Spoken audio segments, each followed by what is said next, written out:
Good morning, algebra students, and welcome to our first lesson after spring break.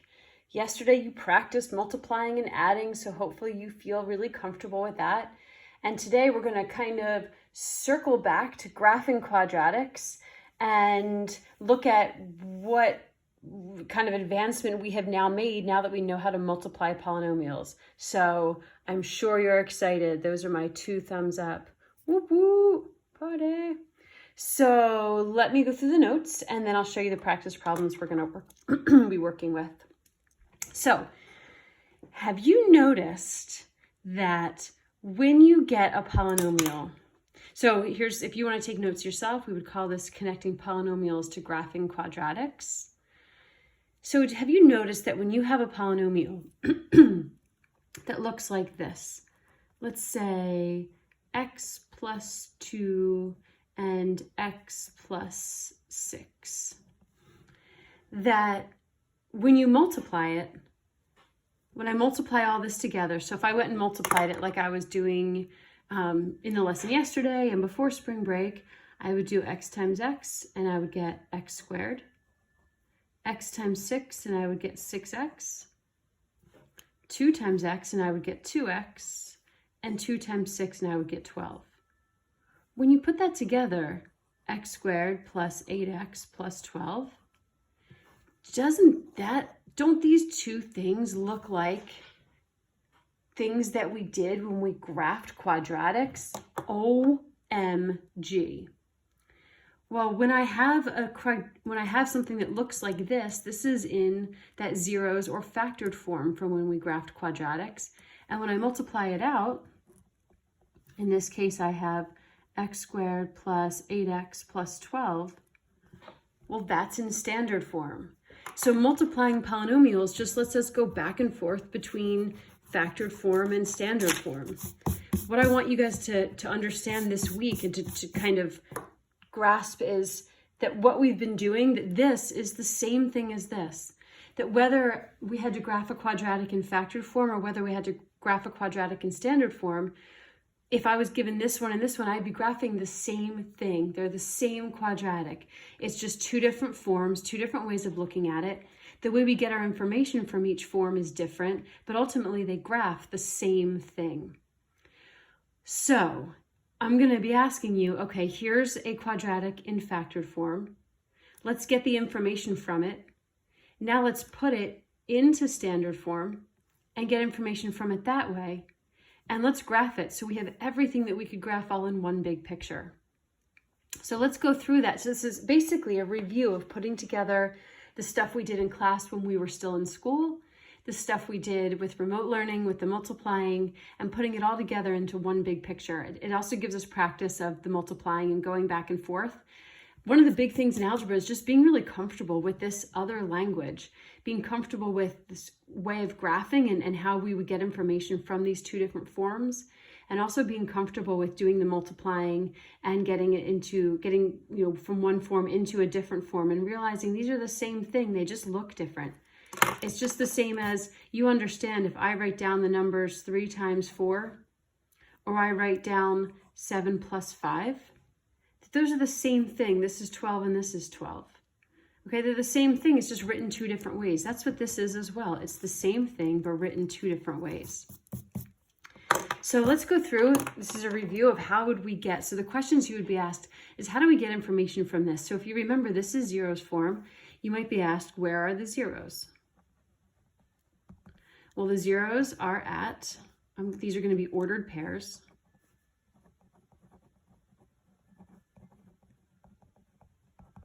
The zeros are at, I take the opposite sign of each number in with these parentheses with the x, and that's where my zeros are going to be. So I'm going to have a 0 at -2, 0, and -6, 0.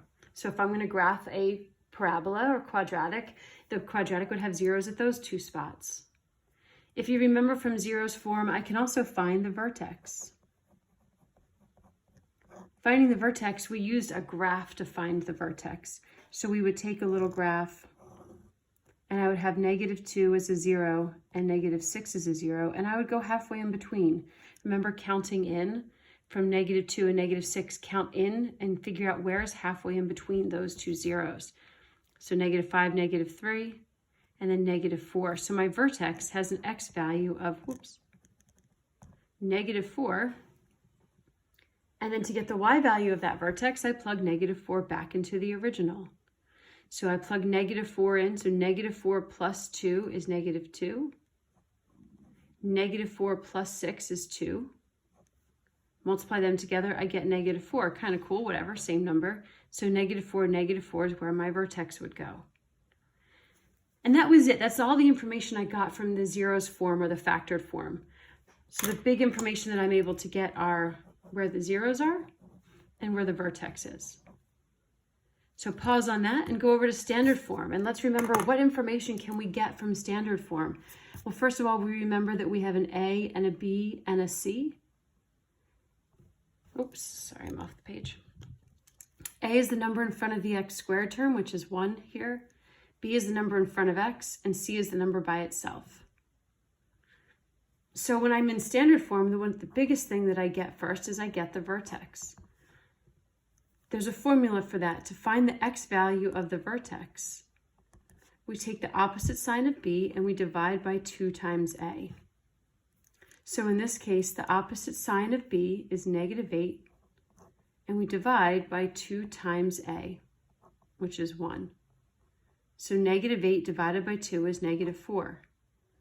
Right, it should be. That's what I got over here when I found the vertex. I should get the same vertex. If I got a different vertex, then these two aren't the same.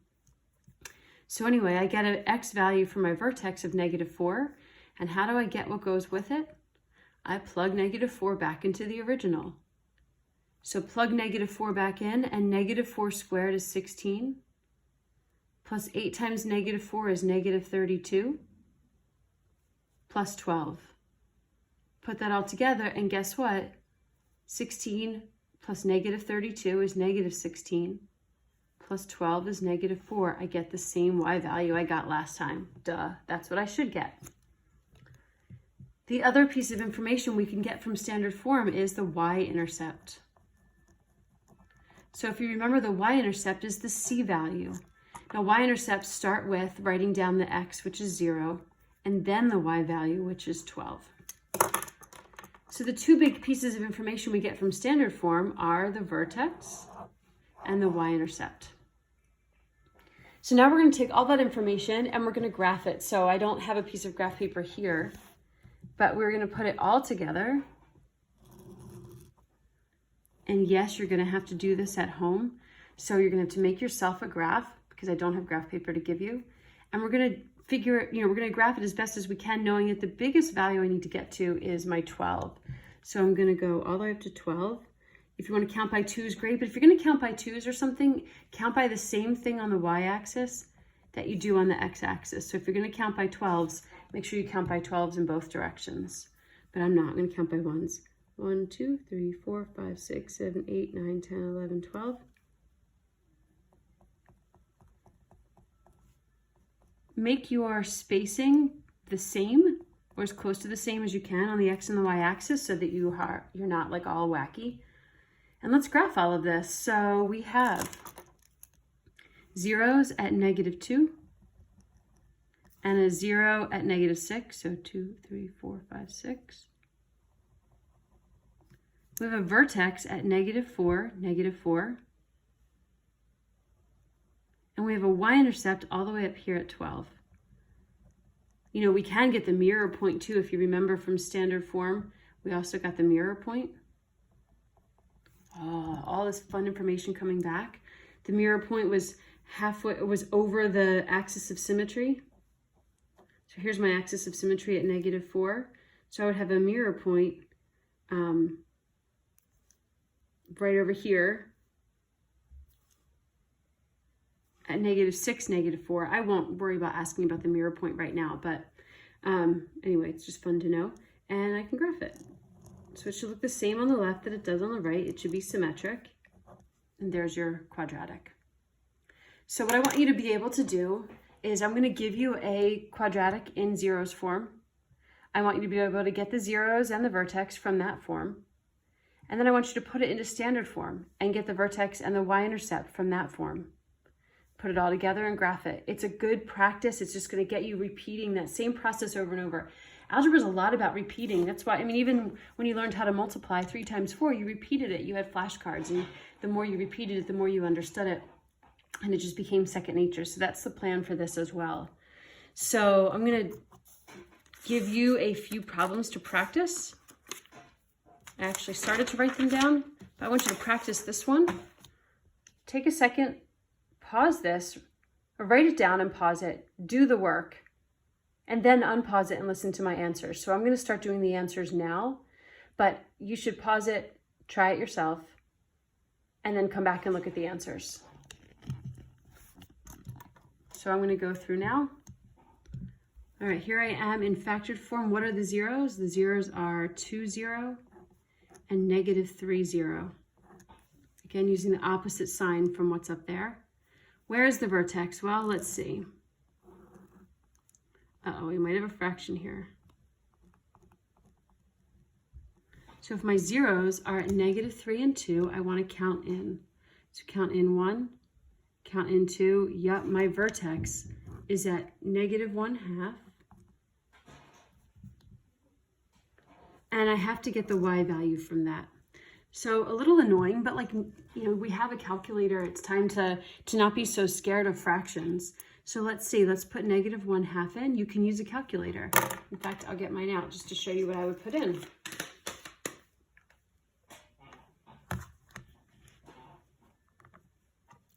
So if I'm going to put -1/2 into here, is it -1/2? Yeah.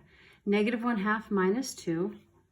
So -1/2 minus 2.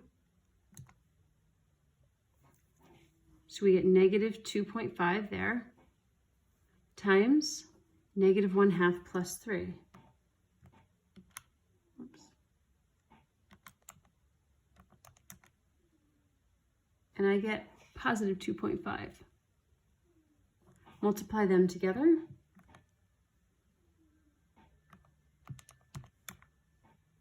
-6.25. Beautiful. Okay, write the quadratic in standard form. So all I'm doing is multiplying this out. I'm going to get y equals x squared plus 3x minus 2x minus 6. Let's clean that up. Y equals x squared plus x minus 6. There's my standard form. So A is going to be 1, B is going to be 1, C is going to be -6. So using standard form, what is the vertex? Well, the vertex, the x value of the vertex, can be found by taking -b divided by 2 times A. So -1/2. Now, I need to find the y value that goes with that, but why would I do my work again? Why plug it in? It's a fraction, it's gross. I already know that the y value of the vertex is -6.25. What is the y-intercept? The y-intercept is that c value, so the y-intercept is at 0, -6. And graph it and label all of my known points. So you're going to have to sketch a graph. I'm going to have to go all the way down to -6.25. 1, 2, 3, 4, 5, 6, 7.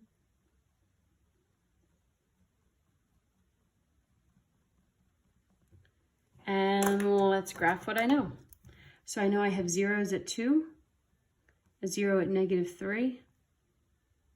I know that my vertex is at -1/2, -6.25, so about there. And I know my y-intercept is right here at 0, -6. So here we go.